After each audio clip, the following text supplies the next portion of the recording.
Hello dear friend, जैसे कि हम लोग यहाँ पे जो पढ़ रहे हैं, हमारा टॉपिक यहाँ पे आता है अल्कीन्स। अल्कीन्स के अंदर में हम लोग पढ़ रहे थे यहाँ पे केमिकल प्रॉपर्टीज ऑफ अल्कीन्स। तो इसके अंदर में आज जो हमारा मेन टॉपिक है वो रहेगा यहाँ पे मार्कोनिकॉफ्स रूल। अब मार्कोनिकॉफ्स रूल जो है बहुत ज्यादा जाना पहचाना और बहुत ही सिंपल और बहुत ही इजी तरीके का रूल है। अगर आप इसे सही तरीके से समझते हो तो चलिए अब यहाँ पे आप लोगों ने ध्यान देना है क्या होता है। ये जो रूल है ना, रूल जनरली यहाँ पे फॉलो होता है किसके ऊपर? अनसिमेट्रिकल अल्कीन्स के ऊपर। अब सबसे पहले तो आप लोग को ना सिमेट्रिकल अल्कीन्स और अनसिमेट्रिकल अल्कीन इनके बीच का फर्क पता चाहिए।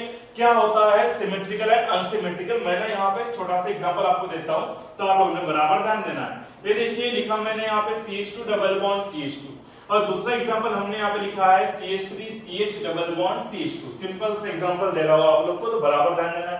अब देखिए जिस किसी अल्कीन के अंदर में डबल बॉन्ड के दोनों साइड में अगर equal number of carbon atoms आता है, देखिए इस साइड में भी एक कार्बन और इस साइड में भी एक ही कार्बन, इसका मतलब ये बनेगा सिमेट्रिकल अल्कीन्स। कौन सा बनेगा? सिमेट्रिकल। और अनसिमेट्रिकल का मीनिंग यहाँ पे क्या होगा? देखिए जिस किसी अल्कीन के अंदर में डबल बॉन्ड के दोनों साइड में equal number of carbon atoms आते नहीं है, तो यहाँ पे देखिए डबल बॉन्ड की साइड में कितने कार्बन है? 2।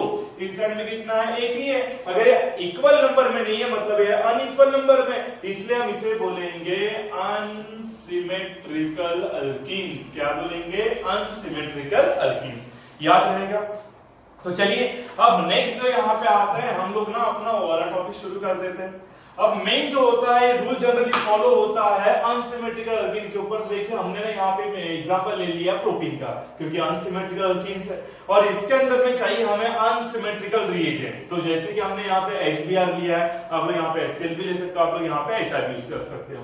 तो हमने फिलहाल यहाँ पे लिया है HBr। तो एक बात हमेशा याद रखना, किसी भी रीजन के अंदर में जनरली जो भी स्पीशीज पहले आती है उसके ऊपर आता है पॉजिटिव चार्ज, और जो बाद में आती है उसके ऊपर आता है नेगेटिव चार्ज। ये रूल ना 97-98% कंपाउंड में मतलब रीजन्स में लागू होता है। जो भी पहला आएगा जनरली उसका हमेशा आपने पॉजिटिव लेना है, बाद में जो आता है उसे क्या लेना है आपने? नेगेटिव। जैसे कि हम लोग NaCl लेते हैं, क्या आता है? Na+Cl- बनता है, NaOH आता है, सही है वहां पे। उसके बाद में क्या आता है? वहां पे KOH भी आता है, K+ और OH- वहां पे हो जाता है। सेम यहाँ पे भी आप लोग फॉलो कर सकते हैं। अब देखिए रूल यहाँ पे क्या बोलता है कि when an unsymmetrical alkene is reacted with an unsymmetrical reagent, ठीक है, तो इस रिएजेंट के ऊपर जिसके ऊपर होता है नेगेटिव चार्ज, ये उस कार्बन के ऊपर अटैक करेगी, मतलब डबल बॉन्ड से अटैच कार्बन जिसके पास है कम हाइड्रोजन। तो देखिए ये जाएगा फिर इसके पास, क्योंकि इसके पास कम हाइड्रोजन और डबल बॉन्ड से अटैच कार्बन चाहिए। फिर ये जो है H+ से जाएगा इस CH2 के ऊपर, और यहां से एक बॉन्ड क्या होगा? ब्रेक। तो देखिए फिर यहाँ पे प्रोडक्ट क्या बनेगा? ये आया CH3, ये आया B, ये आया CH, और यहाँ पे क्या आ गया? Br। एक बॉन्ड हुआ ब्रेक, इसके पास 2 हाइड्रोजन थे और एक उसमें ऐड हुआ, तो ये बन गया CH3 और ये हमारा बन गया आइसोप्रोपिल ब्रोमाइड। तो अब ये जो होता है मार्कोनिकॉफ्स रूल, अब इसका स्टेटमेंट हम लोग कैसे लिखेंगे? तो देखिए इसका स्टेटमेंट आप लोग किस स्क्रीन पे यहाँ पे रहा, ये देखिए यहाँ पे। तो क्या बोलता है स्टेटमेंट? देखिए अभी यहाँ पे when an unsymmetrical alkene is reacted with an unsymmetrical reagent, then the negative part of the reagent goes to that carbon atom of alkene which carries less number of hydrogen atoms are known as Markovnikov's rule। तो statement अभी आप लोगों ने बराबर याद रखना है और समझ लेना है, ठीक है? तभी हम समझ ही रहे हैं यहाँ पे। अब देखिए इसका मैकेनिज्म यहाँ पे क्या होता है। एक्चुअली मार्कोनिकॉफ्स रूल जो होता है ये देता है यहाँ पे हमें आयोनिक मैकेनिज्म। कौन सा देता है? आयोनिक। इसलिए देखिए हमने यहाँ पे लिखा भी है ionic mechanism of addition of HBr to propene.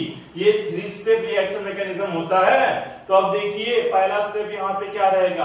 एक जो है HBr, ठीक है, इसका एक्चुअली होगा हेटेरोलिटिक फिशन। देखिए फिशन जो होता है ना, इसका मीनिंग होता है बॉन्ड ब्रेक होना। अब फिशन जो होती है इसके भी 2 टाइप आते हैं, एक आता है होमोलिटिक फिशन, दूसरा आता है हेटेरोलिटिक फिशन। होमोलिटिक जो होता है इसके अंदर में हमेशा बॉन्ड इक्वली ब्रेक होके बनाता है फ्री रेडिकल, और हेटेरोलिटिक जो होता है इसके अंदर में बॉन्ड कभी भी इक्वली ब्रेक नहीं होता है, इसलिए इसके अंदर में हमेशा बनते हैं आयंस। क्या बनते हैं? आयंस। तो देखिए ये है HBr, इसका हो रहा है यहाँ पे हेटेरोलिटिक फिशन। तो होगा क्या? ये जो बॉन्ड है ये शिफ्ट होता है मोर इलेक्ट्रोनेगेटिव एटम के ऊपर, सही है। तो अब मेरे बॉन्ड का बॉन्ड इसके ऊपर शिफ्ट हो रहा है, इसका मतलब इसके ऊपर आ गए 2 इलेक्ट्रॉन, जिसके वजह से Br के ऊपर क्या आ गया? नेगेटिव चार्ज, और H के ऊपर यहाँ पे क्या बनेगा? पॉजिटिव चार्ज, मतलब डिसोसिएट हो गया। अब सेकंड स्टेप जो रहेगा इसके अंदर में क्या होगा, एक जो रहेगा प्रोटॉन जिसे हम लोग बोलते हैं H+ आयन, ये सीधा अटैक करेगा प्रोपीन के ऊपर जो बनाएगा यहाँ पे प्राइमरी कार्बोनियम आयन और बनाएगा सेकेंडरी कार्बोनियम आयन। तो देखिए किस तरीके से होगा। अब देखिए सिंपल सा फंडा है, अब अगर ये जो H+ है अगर ये अटैक करता है CH2 पर तो क्या बनेगा CH2, देखिए यहाँ पे CH2 बन गया, सही है। और ये दो बॉन्ड में से एक बॉन्ड क्या होगा इस H के साथ फॉर्म हो गया, इसलिए CH2 के ऊपर क्या आएगा पॉजिटिव चार्ज, क्योंकि यहां से एक बॉन्ड चला गया, सही है। अब इस कार्बन के ऊपर क्या है पॉजिटिव चार्ज, इसलिए इस पूरे स्पीशीज को बोलेंगे कार्बोनियम आयन। फिर ये प्राइमरी कैसे क्या हुआ, जिस कार्बन के ऊपर पॉजिटिव चार्ज है वो कार्बन दूसरे एक ही कार्बन से अटैच है, इसलिए बनेगा प्राइमरी कार्बोनियम आयन। अब देखिए दूसरी पॉसिबिलिटी यहाँ पे क्या होती है, अगर ये H+ अटैक करता है CH2 के ऊपर, कहां पे अटैक करता है CH2 के ऊपर, तो ऑब्वियसली बॉन्ड यहां से शिफ्ट होकर क्या होगा H के साथ बॉन्ड बनाएगा, तो ये क्या बनेगा CH3, यहां से बॉन्ड चला गया, इसलिए CH के ऊपर क्या आएगा पॉजिटिव चार्ज, और जिस कार्बन के ऊपर पॉजिटिव चार्ज है वो कार्बन देखिए दो अदर कार्बन से अटैच है, इसलिए बनेगा सेकेंडरी कार्बोनियम आयन। अब एक रूल हमेशा आपने याद करना है, सबसे ज्यादा स्टेबल होता है टर्शियरी कार्बोनियम आयन, उससे कम स्टेबल होता है सेकेंडरी कार्बोनियम आयन, और उससे भी कम स्टेबल होता है प्राइमरी कार्बोनियम आयन। तो देखिए अब यहाँ पे सेकेंडरी और प्राइमरी यहाँ पे, तो ऑब्वियसली इन दोनों में से ज्यादा स्टेबल यहाँ पे कौन रहेगा है सेकेंडरी कार्बोनियम आयन, इसलिए सेकेंडरी वाला जो रहेगा ये बनाएगा मेजर प्रोडक्ट और ये वाला जो रहता है बनाता है माइनर प्रोडक्ट। तो देखिए स्टेप 3 में यहाँ पे लिखे हमने सेकेंडरी कार्बोनियम आयन, सही है। अब देखिए यहाँ पे क्या होगा, ये जो रहेगा अभी यहाँ पे Br- आयन, ये क्या करेगा सेकेंडरी कार्बोनियम आयन के ऊपर अटैक करते हुए इसके साथ बना लेगा बॉन्ड। कैसे क्या बॉन्ड बनाएगा, देखो इसके पास दो इलेक्ट्रॉन है, ये दो इलेक्ट्रॉन से क्या होगा C और इस Br के बीच में क्या बन गया बॉन्ड, और ये बन गया आपका आइसोप्रोपिल ब्रोमाइड। तो ये हो गया आपका मार्कोनिकॉफ रूल का पूरा एग्जांपल और उसका मैकेनिज्म। बड़ा ही सिंपल सा टॉपिक है।